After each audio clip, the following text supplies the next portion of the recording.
એ જે અડધી રાતે ઇમરજન્સીમાં ડૉક્ટર મળી જાય છે, પ્લમ્બર કે ઇલેક્ટ્રિશિયન નથી મળતા.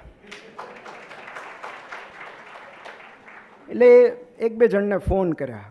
એટલે આપણી પાસે ફોન લિસ્ટમાં ડૉક્ટર્સ કેટલા પ્લમ્બર વધારે હોવા જોઈએ, કારણ કે એ જલ્દી અવેલેબલ નથી હોતા. એટલે એક બે જણને ફોન કર્યા તો કે હું નાઇટ કોલ અટેન્ડ નથી કરતો. પછી ભાઈ બાપા કરીને માંડ એક પ્લમ્બર મળ્યો અને આવીને તરત એણે તો લીકેજ બંધ કરી દીધું તરત. અને પછી મેં તુષારભાઈ પૂછ્યું કે કેટલા આપવાના?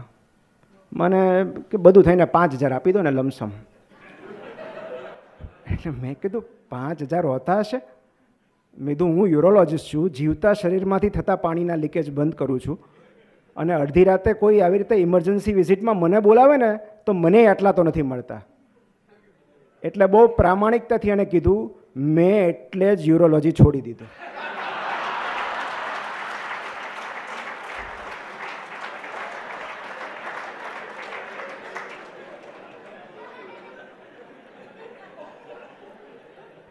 એક તો રૂપિયા વધારે મળે, નળમાંથી ક્યારેય બ્લીડિંગ થવાનું નથી,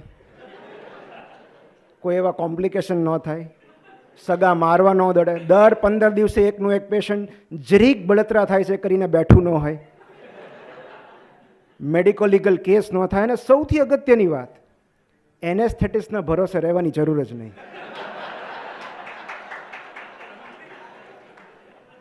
એટલે પછી મારે એને પૂછવું પડ્યું કે આમાં ઓલું આયુષ્માન કાર્ડ નથી ચાલતું?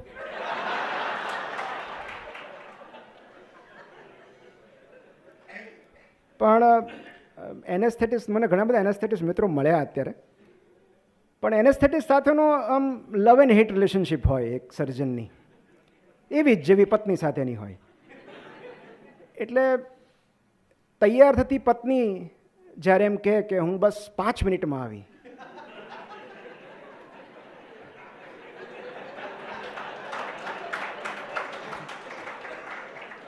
અને કોલમાં આવતા પહેલાં એનેસ્થેટિસ્ટ એમ કે હું 5 જ મિનિટમાં આવ્યો, ત્યારે અનુભવ એવું કહે છે કે બંનેને લાગતો સરેરાશ સમય લગભગ સરખો જ હોય છે. કારણ કે આપણે ફોન કરીએ ને પાર્કિંગમાં જ છું, એટલે આપણે તો પેશન્ટ શિફ્ટ કરાવી દઈએ ઓટીમાં, બધું આપણે તૈયાર હોઈએ, 5 મિનિટ 10 મિનિટ 15 મિનિટ અડધી કલાક સુધી ન આવે. પછી આવે ને આપણે પૂછે ખોટું કાં બોલે ભાઈ? તો કે હતો ને મારા પાર્કિંગમાં હતો. એટલે આ કેવું છે કે એક સર્જનને બે જ વ્યક્તિ રાહ જોડાવી શકે છે, એક એની પત્ની અને એક એનેસ્થેટિસ્ટ. અને એમાંય જો પત્ની એનેસ્થેટિસ્ટ હોય તો તમે કશું જ બોલી શકવાની અવસ્થામાં નથી હોતા. મને તો ઘણા બધા પૂછતા હોય છે કે આ તમે સોમથી શનિ ઓટીમાં હો, ઓપીડીમાં હો, દર રવિવારે આમ નીકળી કેમ જાઓ છો સ્પીચ આપવા માટે? એટલે મારો સ્ટાન્ડર્ડ જવાબ છે તુષારભાઈ કે 2009માં મારા લગ્ન થયા, ત્યાર પછી જ્યાં પણ અને જ્યારે પણ બોલવાની તક મળે હું પહોંચી જતો હોઉં છું.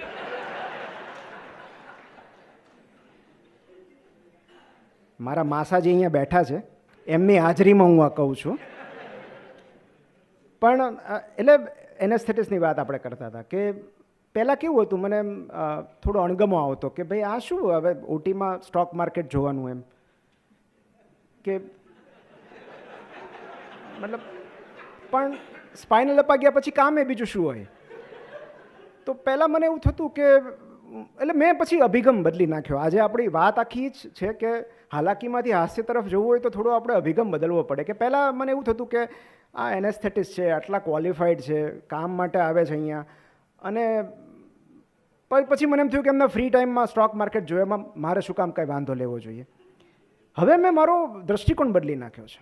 હવે હું એવું વિચારું છું કે આ એનેસ્થેટિસ્ટ નથી, આ કોઈ મોટા સ્ટોક માર્કેટ ઇન્વેસ્ટર છે જે એના ફ્રી ટાઈમમાં મારે ત્યાં એનેસ્થેશિયા આપવા આવે છે.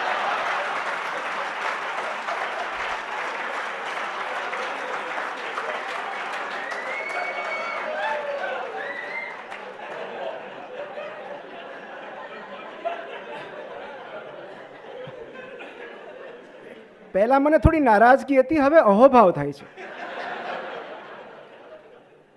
કે થોડું અમને શીખો.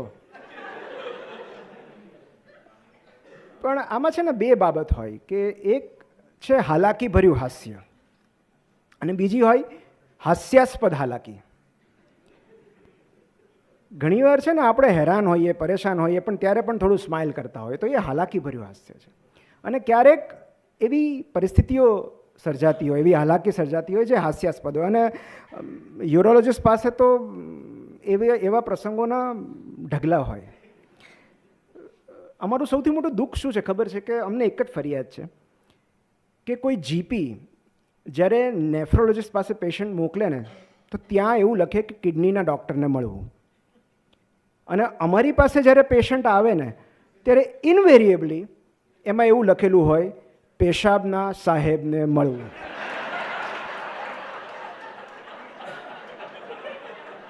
અમારો સૌથી મોટો વાંધો એ છે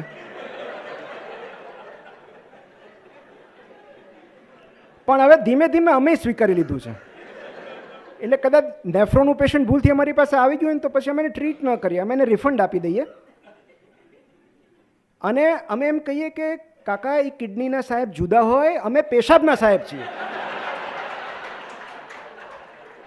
આ મને મેહુલભાઈ જેવું કોઈ દેખાય છે. મેહુલભાઈ છે, મેહુલભાઈ મોદી છે. મને એવું લાગ્યું હા એ જ છે, એટલે આ અમારા એનેસ્થેટિસ્ટ છે.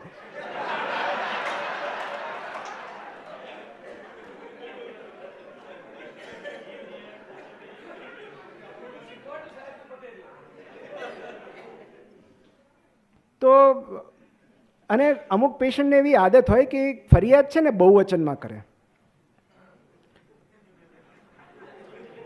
જેમ કે આપણે પેશાબ કરીએ ને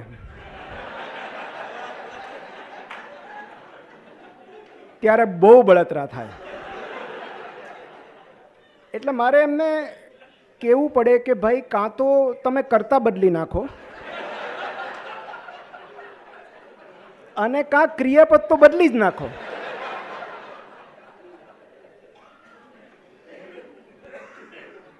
પણ હવે એમના ભોળપણ સામે આપણે શું કરી શકીએ? એમ કે ક્યારેક તો પેશન્ટ અમને પૂછતા હોય, મને સાહેબ તમને સેકન્ડ ઓપિનિયનની જરૂર લાગે છે? તો એ મારે નહીં તમારે લેવાનો હોય.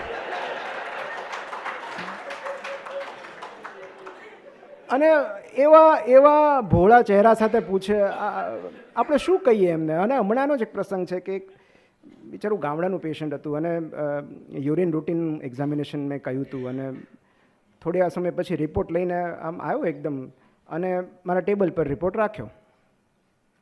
પછી હજી હું જોઈને કાંઈ કહું એમને પહેલાં જ હમણાં હસતા હસતા પૂછ્યું કે સર યુરિનનો ટેસ્ટ કેવો છે?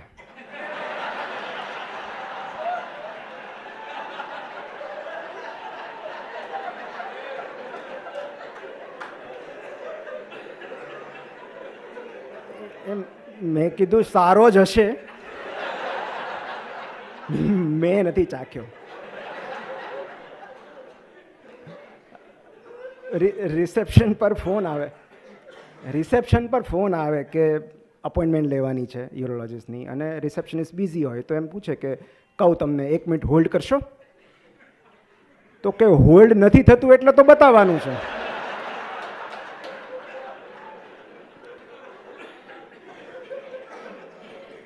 એટલે અમારી પાસે આવા અને હમણાં એક મધર એના બાળકને લઈને આવી. હવે આ કેવું છે કે અમારા ફેમિલીમાં આ પ્રોબ્લેમ થાય કે લોકો એમના બાળકોને એવી બીક બતાવતા કે અમારી પાસે જ નથી આવતા, ઇન્જેક્શન આપશે. કોઈકને ડર તો રાખવો જોઈએ ને તો ડૉક્ટરનો ડર બતાવે. એટલે એ આવતું જ એટલું બધું રડતું હતું આવ્યાની સાથે જ. પછી એને ખ્યાલ આવી ગયો કે આ કંઈ સાહેબ ઇન્જેક્શન નહીં આપે. પછી સાજું થઈ ગયું એકદમ વ્યવસ્થિત. પછી જ્યારે બીજી વાર બાળક આવ્યું ત્યારે હસતા હસતા આવ્યું. એટલે પછી મેં એના મમ્મીને કીધું કે હવે ડૉક્ટરને બીક ન બતાવતા એને. પણ મને કે સાહેબ કોકની તો બીક હોવી જોઈએ ને. મેં તો પોલીસની બતાવજો. તો મને કે સર પોલીસની તો બતાવાય એવી જ નથી. મેં કીધું કેમ? એ કે એના પપ્પા પોલીસમાં છે. મેં કીધું તો પછી ડૉક્ટરની રાખો, બીજું શું. અને હમણાં એમણે યુટ્યુબની વાત કરી અને ખરેખર આ ત્રાસ છે કે ઘણીવાર મને એવું લાગે છે કે યુટ્યુબર્સ અથવા યુટ્યુબમાંથી જે વાંચીને જોઈને આવે છે એમનું ડબલ કન્સલ્ટેશન લેવું જોઈએ. મને એવું લાગે છે કારણ કે એમની ખોટી માહિતીને સુધારીને આપણે સાચી માહિતી આપવાની છે. એટલે પણ હવે મેં એક નવો રસ્તો અપનાવ્યો છે. પેશન્ટ એમ કે ને કે સાહેબ આ સ્ટેપલ સર્કમસિઝનમાં અમે યુટ્યુબ પર જોયું હતું, એટલે હવે હું ખાલી એટલું જ કહું છું, હું પણ યુટ્યુબમાં જોઈને જ સર્જરી કરીશ. તમે જે વિડીયો જોઈએ મને મોકલી દો, હું એમાં જોઈને જ કરીશ. એટલે બહુ એવો પ્રોબ્લેમ હવે નથી થતો.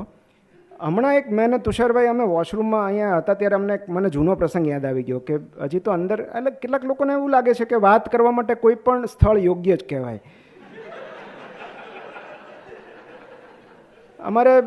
અમે સર્જરી રેસિડેન્સીમાં હતા ને ત્યારે અમારે 62-63 નંબરનો રૂમ હતો ઓપીડી, અને ત્યાં કેવું 3 કલાક તમે 200-250 પેશન્ટ જોયા હોય બધાએ સાથે મળીને, પછી આમ કેપેસિટી આવી ગયું ને કે પહેલાં ઓપીડી પતે એટલે પહેલાં તમારે ત્યાં વોશરૂમમાં, તો ત્યાં એક સામે જ વોશરૂમ હતું. હવે એવું વોશરૂમ હતું કે જ્યાં પેશન્ટ પણ હોય. તો ઘણીવાર એવું થાય કે હજી ત્યાં ઊભા હોઈએ અને પાછળથી કોઈક પૂછે સાહેબ રિપોર્ટ જોઈ લેવા છે. હવે ત્યારે તો આપણે ફરી શકીએ એવી અવસ્થામાં ન હોઈએ.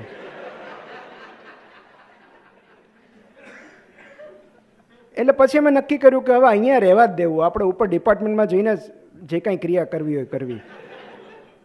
એક ઇન્સિડન્સ મને હમણાં અહીંયા બેઠો તો મને પ્રદીપ જોશી સાહેબનો યાદ આવ્યો. અમારા ફિઝિશિયન છે ભાવનગરના. એમણે જોયેલો, એમણે અનુભવેલો કિસ્સો છે કે જ્યારે આ કેવું હોય કે ફિઝિશિયન જ્યારે ઓપીડીમાં ઈયરમાં પેશન્ટ આવે ને સ્નેક બાઇટનું, ત્યારે એ લોકો હિસ્ટ્રી સાપની વધારે લે. કયો હતો, કેવો દેખાતો હતો, ફેણ હતી કે નહોતી, લાઇન્સ હતી કે નહીં.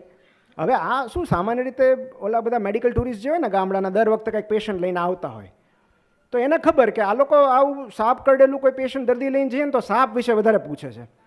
તો બીજી વારી થેલીમાં સાપ લઈને આવ્યા. એ કે સાહેબ તમે દર વખતે પૂછો જ ને, લો આ રહ્યો, આ કાઢ્યો હતો.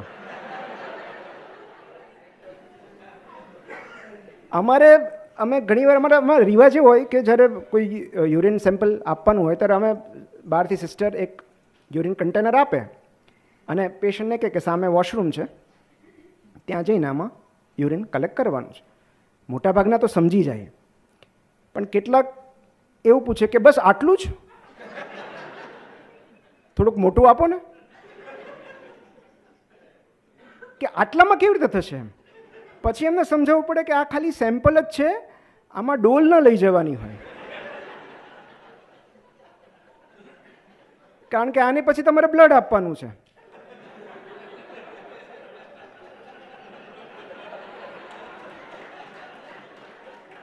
અને કેટલાક તો બ્લડમાં એ પૂછે છે કે આટલા બ્લડમાં આટલા